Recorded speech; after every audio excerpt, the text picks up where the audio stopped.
சமீபத்தில் ஒரு கவர்மெண்ட் பஸ்ல சென்னை டு திருச்சிக்கு டிராவல் பண்ணிட்டு இருந்தேன். அப்போ அந்த பஸ்ல அடக்கம் அமரருள் உய்க்கும் அடங்காமை ஆறுருள் உய்த்து விடும் அப்படின்னு ஒரு திருக்குறள் எழுதி போட்டிருந்தது. படிச்சமா போனமான்னு இல்லாம தெரியாம ஒரு விளக்கத்தையும் படிச்சு தொலைச்சிட்டேன். இப்படி சலிச்சுக்கிற அளவுக்கு என்னடா விளக்கம் எழுதி போட்டிருந்ததுன்னு கேட்டா, அடக்கமா இருந்தா அழியாத புகழ் கிடைக்கும் அப்படின்னு எழுதி போட்டிருந்தது.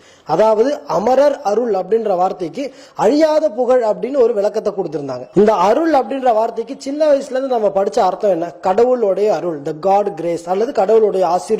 இந்த அர்த்தத்தில் தான் சின்ன வயசுல நம்ம படிச்சிருப்போம்.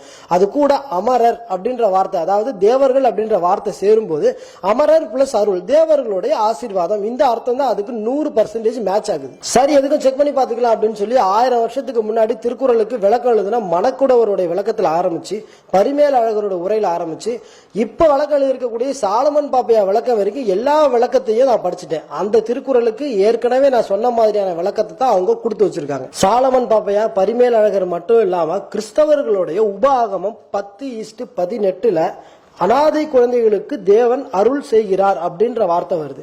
குரான்ல ஷுரத்துல் அராஃபக் மக்கி வசனம் 206 7:49 அல்லாஹ் இவர்களுக்கு அருள் புரிய மாட்டான் அப்படின்னு வருது.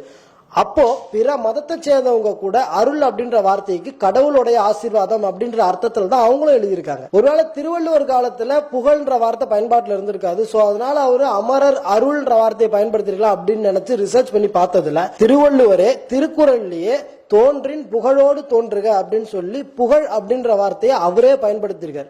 சோ அந்த வார்த்தை அவர் காலத்துல பயன்பாட்டுல இருந்தும் கூட அமரர் அருள் அப்படின்ற வார்த்தையை தான் அவரு அந்த திருக்குறள்ல பயன்படுத்திருக்காரு. அப்போ கடவுள் அருள் திருவள்ளுவர் சொன்னதை அழியாத புகழ்னு மாத்தினது யாரு? அதுவும் அந்த ஸ்டிக்கர்ல இது யாருடைய விளக்கம், உரையாசிரியர் யாரு அப்படின்ற பேரையே போடாம ஒரு மொட்டை கடிதாசி மாதிரி ஒட்டி வச்சிருந்தாங்க. அதுக்கப்புறம் அது யாருடைய விளக்கம்னு நம்ம தேடி பார்த்ததுல இப்படி ஒரு விளக்கத்தை உலகத்திலே கொடுத்தது ஒரே ஒருத்தர் தான். அது நம்ம பேனா சிலை பெரியவர் தான். கிட்டத்தட்ட 1000 வருஷமா பரிமேலழகர், மணக்குடவர் இந்த மாதிரி தமிழர்கள், தமிழ் ஸ்காலர்ஸ் எழுதி வச்ச விளக்கத்தை ஏற்காம இவங்க இஷ்டத்துக்கு ஒன்னு எழுதி வச்சது மட்டும் இல்லாம அதை பஸ்ல வேற ஒட்டி வச்சு ஓட்டிக்கிட்டு இருக்காங்க. சரி, திருக்குறளை மட்டும் தான் மாத்திருக்காங்களான்னு கேட்டா அதான் இல்ல, திருவள்ளுவரையும் சேர்த்து தான் மாத்திருக்காங்க. உடனே எனக்கு தெரியும் திருவள்ளுவருக்கு காவி ட்ரெஸ் தானே போடணும் அப்படின்னு கேட்காதீங்க. அப்ப கருப்பு ட்ரெஸ், அப்ப வெள்ளை ட்ரெஸ், அட்லீஸ்ட் ஒரு பச்சை ட்ரெஸ் அப்படின்னு கேட்காதீங்க. ஏன்னா 50 வருஷத்துக்கு முன்னாடி தமிழர்கள் பயன்படுத்திட்டு இருந்த திருவள்ளுவருடைய உருவத்தை மாத்திருக்காங்களா இல்லையா அப்படின்ற கேள்விக்கான பதில பேரறிஞர் அண்ணா அவர்களே நம்மகிட்ட கொடுத்துட்டு போயிருக்கிறார். மெரினால இருக்கக்கூடிய அண்ணா சமாதிக்கு நீங்க போய் பாத்தீங்க அப்படின்னா அங்க கோட்டையில் முதலமைச்சராக அண்ணா அப்படின்னு சொல்லி கேப்ஷன் போட்டு ஒரு போட்டோ வச்சிருக்காங்க. அந்த போட்டோல அண்ணா அவர்களுடைய டேபிள் மேல இருக்கக்கூடிய பெயிண்டிங்ல யார் இருக்கான்னு கொஞ்சம் நல்லா பாருங்க. வேற யாரும் இல்ல, நம்ம திருவள்ளுவரே தான். தென்னிந்திய சைவ சித்தாந்த நூற்பதிப்பு கழகம் வெளியிட்டு இருக்கக்கூடிய இந்த திருவள்ளுவர் போட்டோவை தான் 50 ஆண்டுகளுக்கு முன்னாடி வரைக்கும் தமிழர்கள் பயன்படுத்திட்டு இருந்திருக்காங்க. ஏன், அண்ணா அவர்களே கூட அந்த போட்டோவை தான் பயன்படுத்தி இருக்காரு. அப்படி இருக்கும்போது அவர் போட்டிருந்த திருநீரை அழிச்சிட்டு அவர் அணிஞ்சிருந்த மாலையை எடுத்துட்டு ஒண்ணுமே இல்லாத ஒரு மொட்டை திருவள்ளுவரை நம்ம மண்டைக்குள்ள திணிச்சது யாரு? திருவள்ளுவரை மட்டும் கிடையாது, இப்படி நெத்தியில பொட்டோட வீரமா இருந்த பாரதியாரை விட்டுட்டு அவருடைய இந்த போட்டோவை ஹைலைட் பண்ணது ஏன் and யாரு?